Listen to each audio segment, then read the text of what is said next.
Hello and welcome. This is Roger Royce with Silicon Valley Impact on Tel Radio, where we each week talk to a person who has had a big social impact. And today we have a really great guest. It's Martin Babinec, the founder of TriNet, former chairman, who has since been doing a lot of things in upstate New York you're going to want to hear about. He's involved in several social enterprises.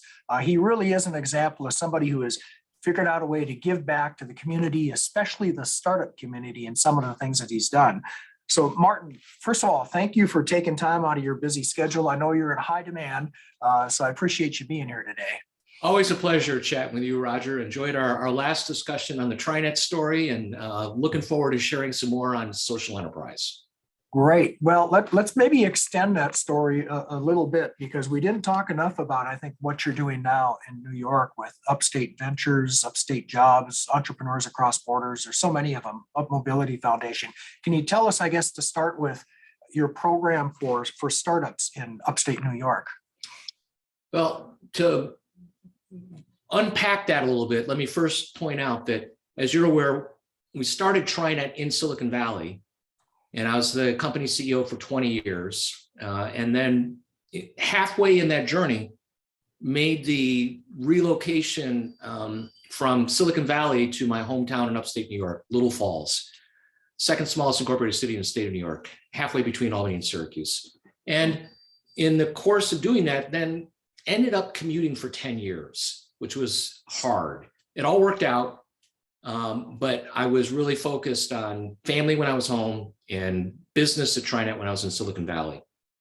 And it wasn't until I stepped down as TriNet chairman in 2010 that I had the opportunity to really focus on what my longer term ambitions were.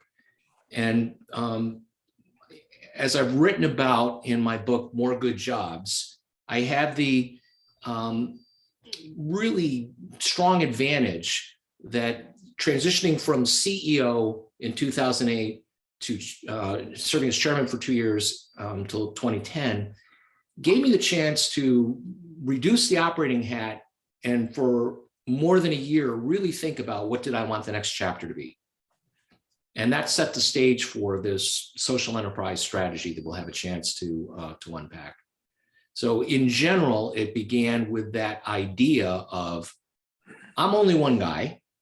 I happen to be in an area where I can look at the assets of upstate New York and look at the talent that's in the community, the really strong infrastructure from an education standpoint at all levels, strong base of industrial companies that had grown to be really big, successful companies. There was a talent pool connected to that with technical talent, engineering talent. Close proximity to the capital markets in New York Metro. Many of our best relationships, personal and institutional, migrated from upstate to New York Metro. And I would look at those assets and say, wow, for all these assets, we should be creating tens of thousands of startup companies. And when we began this journey in 2010, upstate New York was ranked dead last, number 19 of the 19 regions tracked for venture capital. That was the motivating question, because what do entrepreneurs really look at? And I am to my core an entrepreneur. We tend to say, where is there a gap in the market where there is the current reality and what we as an entrepreneur think are something that we can address in ways that the market is not currently being addressed, and how can we fill that gap? And so applying that same logic to, hey, I see all these assets, we're really low on the production of venture capital backed companies. We could create a lot of jobs and we could keep families together. Because remember, we're massively losing all its great talent, go to college and then graduate from great schools.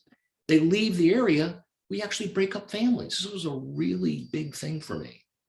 And that's what launched the social enterprise strategy. How's it been going? It's been a few years now. Is it picking up steam, would you say? Well, the first effort in that was the creation of 501c3 Upstate Venture Connect, which is at uvc.org. And Upstate Venture Connect has now been in business for 11 years, going on 12. And we have built from this concept of how can we get people to help entrepreneurs start and grow companies, and to do so by reducing the friction involved for them to meet and get support from high value sources. That was the concept. Today, UVC is a network that is about 16,000 people, primarily in upstate New York, but also extending through our relationships to New York Metro, Boston, Silicon Valley, other places. And so that we have a community that embraces to varying degree that idea of our community exists to help support high growth entrepreneurs in the newer industries in ways that are built on the philosophy of we have to give first. So we have a community built on that premise. And yes, it has made a difference. So nearly 12 years later, we are rising not only in the number of venture-backed companies, but unicorns, exits, and every time there are successes, it puts more momentum on the flywheel we're trying to build. It's a journey that will go on forever, but we're making progress. Well, that's great. I'm glad to see that it's working. I know people have been trying to replicate Silicon Valley all over the world, and it sounds like you're doing it in New York. I think, but wait a minute, Roger. I got to say, no one can replicate Silicon Valley, all right?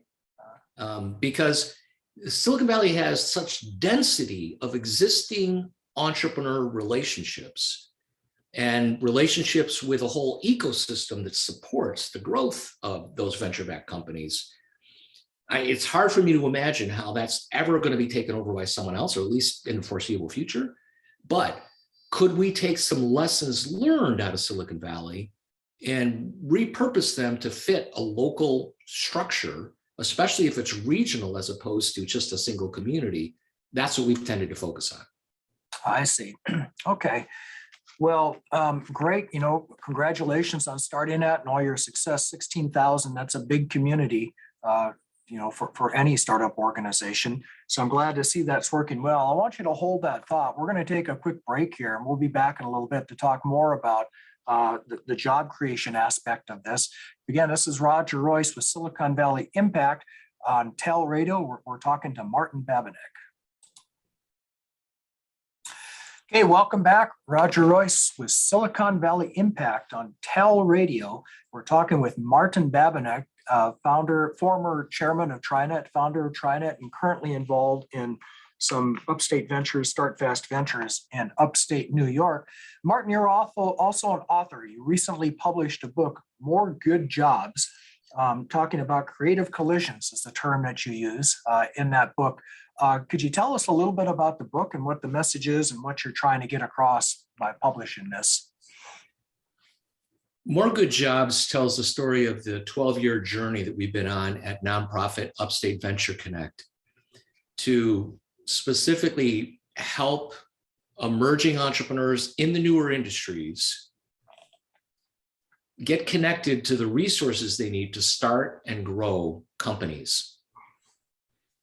And I was inspired in part with the work that was done by an economist out of Berkeley, Enrico Moretti, who did a book called The New Geography of Jobs that explains in some detail that companies in the innovation economy, which are specifically companies that are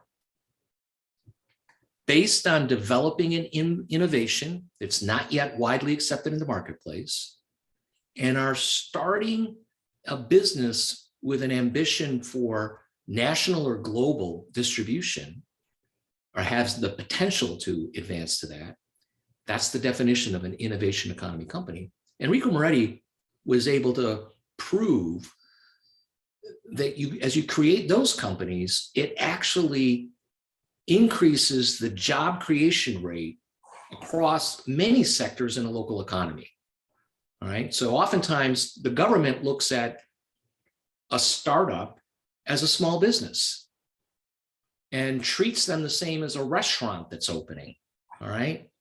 When in fact, the data is pretty compelling that for every one job created in an innovation economy company, almost 6 jobs are created in the local community, because these companies outsource more, they have partnerships that create jobs, they have higher salaries in which the people who are working in them are buying local services. And all of that creates a job multiplier, which is 3 times that of manufacturing. So our politicians, of course, say, well, we got to keep increasing manufacturing, notwithstanding the conditions in many states, including New York, are not ripe for doing so for a lot of public policy reasons. So more good jobs helps take that to the next level and say, we know we want more job creation so we can keep our best talent instead of waving goodbye to them. How do we do it? And it is about creating that environment in which a community at both a local community level and, in our view, a regional level, can help entrepreneurs get connected to the resources they need, which are oftentimes not institutional. They are, when I say resources, connecting to resources, it's really about people to people connections. And so our mantra in Upstate Venture Connect, and as we talk about in More Good Jobs, is the challenge of how do we scale up the volume and quality of really just 2 things: creative collisions and referral by trusted source.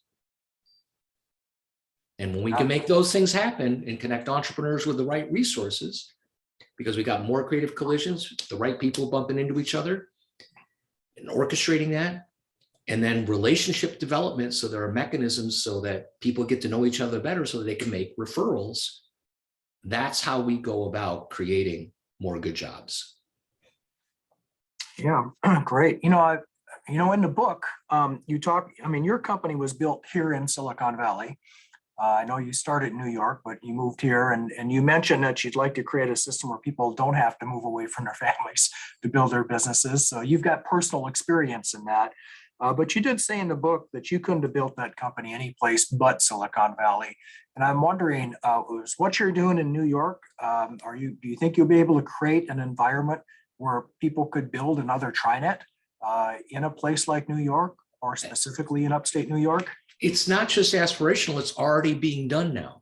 Oh. So that's what I'm trying to say. After 12 years, yes, we could see companies that are as large as TriNet, if not larger, that have been built as venture-backed companies that are now at that level. So yes, we have had a hand in helping in some small ways. It's not like we would say, because of UVC, this company made it. But yes, we were a contributing factor in helping with introductions, relationships, and getting community support across a large number of companies. And that journey continues. It's not like we can say we got it all figured out and we can just take it easy now and put our feet up. It's like, no, as long as my breath can fog a mirror, we're going to keep trying to get better, because it's the game is always changing. Companies come in, market conditions change, technology changes. There's a lot of things that are going on, and we have to keep iterating so that we can get better and better at it. Yeah. Well, every area kind of has their thing, right? Every area has something they do well, and with the right sort of people like you behind it. For example, I do a lot in ag tech, as you know, and agricultural areas. We're seeing a lot of startups that are being formed outside Silicon Valley and in the agricultural areas.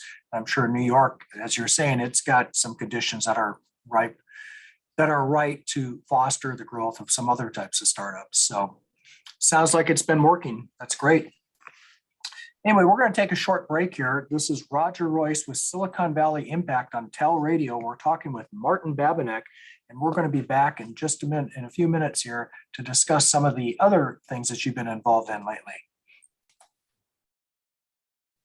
Welcome back, Silicon Valley Impact with Roger Royce on Tel Radio. We're speaking today with Martin Babinec, founder of TriNet, also the founder of Upstate New York, Upstate Venture Connect rather, which is in Upstate New York, and several organizations around that.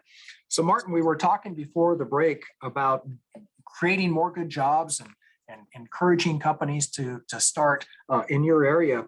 What kind of tactics does someone need to use to build a community, especially a startup community like you're creating?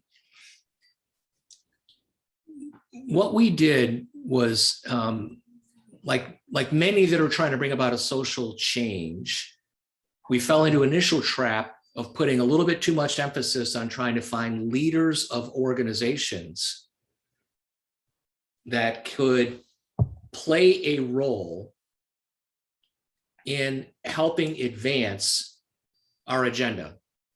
And as a result, and things didn't work out, we ended up shifting the strategy. And instead of trying to find CEOs or college presidents or political leaders who in theory should have embraced our goal of creating a vibrant startup community and deploy some of their organizational resources to help us, that's the trap people who are trying to bring about social change typically fall into, and I fell into it as a rookie. Our tactics changed to say, let's go out and find the people that are actually engaged and are doing stuff and are proving by their actions they care about this and they have the potential to do more if we can get them connected. So our whole strategy shifted to identifying who are the doers, who are the highly influential people, who are people that are in communities that have credible reputations and are active in the kind of things that we were trying to do. And then we put our energies on cultivating them and developed our cultivation strategies, which I outline in the book, so that we would nurture them to get them slowly advancing towards joining our cause, and to also help educate them on things that were counterintuitive. So in upstate New York's case, we have a paternalistic state government and a docile population where everybody says the government's got to solve this problem. This problem is so big, only the government can solve it. It's like, well, I don't buy that. I'm an entrepreneur. I see this a little differently. It's like, we can do something about it. So to change conventional thinking on it is hard.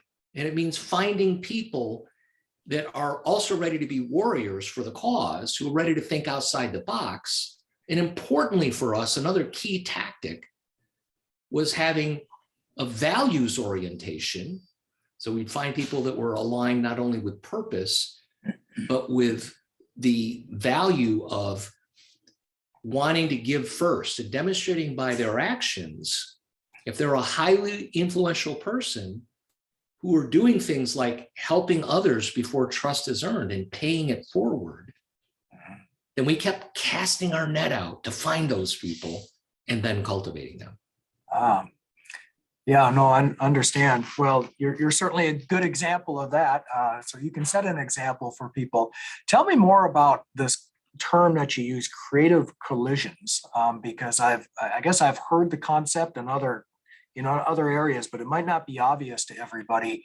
You and I had talked before about the book, The Rainforest, and it talks a lot about just having a bunch of talented people in the same place.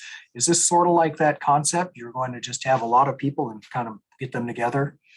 Well, let me say that I have a post on my blog about Tony Hsieh, who recently passed. And as I mentioned in that post, Tony Hsieh is the one I give the credit to the term, something I overlooked when I wrote the book, that I forgot to even mention it in the book. And Tony Hsieh, what he did in Las Vegas is he really brought clarity to the notion of, if you get people in the right room, get them together, and are thoughtful about the mechanisms that you use so that you can attract people to get together in the right room, you will ultimately be able to spark these collisions And what you want to do is actually be tracking it and have systems and process that can help you evaluate how successful you are in it. So we've embraced that philosophy. So what do we do at Upstate Venture Connect from a tactical standpoint to do that? If you visit uvc.org, you'll see we have an events calendar, for example. Mm-hmm. And it's not events in just a single community, but across the whole region that a user can sort by type of event, location, et cetera, so that members within our group or any of our followers, anybody from the public, can see where are there things going on which I'm interested in. And people get to choose, like, do they take that information in through social media? Do they take it in from our newsletter? Do they take it in from our website? Then it's a marketing exercise. It's a tactical thing on how do you keep spreading the awareness so that you can drive more of the right people into a particular event, obviously hampered by COVID in the current era. But notwithstanding that, we've continued to grow even participation in virtual events, and then continuing to tweak that on how we do it. So getting the people in the right room or in some fashion engaging to increase both the volume of that and the quality of that, and having tracking mechanisms to see what's happening, what is working, what's not working, that becomes the basis for iterating to keep improving. Yeah. I actually used to practice on the East Coast. I was in New York City before I came to Silicon Valley. And one of the things I noticed when I got here was just striking how we have this term co-opetition here, where competitors would talk to each other and they'd share ideas. And it was so different from what I saw on the East Coast. There's just a huge cultural difference here. Do you see that cultural difference where you are? And is that something that you can address? It is absolutely different. And one of the reasons that I had made the statement, if I had tried to start TriNet in upstate New York with what I knew when I began that journey, I would have failed for absolute certainty, right? Mm-hmm. And culturally are the reasons. Mm-hmm. So yes, there is an absolute difference. And this is what we are seeking to change. And yes, I've seen it evolve. So New York Metro today, compared to what it was even 10 years ago, it's much more open and there's much more collaboration than there was 10 or especially 20 years ago. All right. It's a completely different ballgame. It's moving in the right direction, but there are still institutional issues that have historical grounding. The history of Silicon Valley and the history of the Northeast are very different. Annalise Saxenian, who wrote the book Regional Economies, are really, she's a thought leader in having made that distinction, regional advantage or something like that. She's the thought leader who really had the clarity around the difference between Silicon Valley and the Northeast. And how is it that the Northeast, particularly Boston, was ground zero for computing in the 70s and into the early 80s, and suddenly the whole world shifted to Silicon Valley. It's like, as an economist, she said, how did that happen? And as she unpacked it, it's like, it was the culture. And so, yes, changing culture is hard. It's a fun journey to be on. And I'm pleased that we're making some progress, but yet still have a ways to go.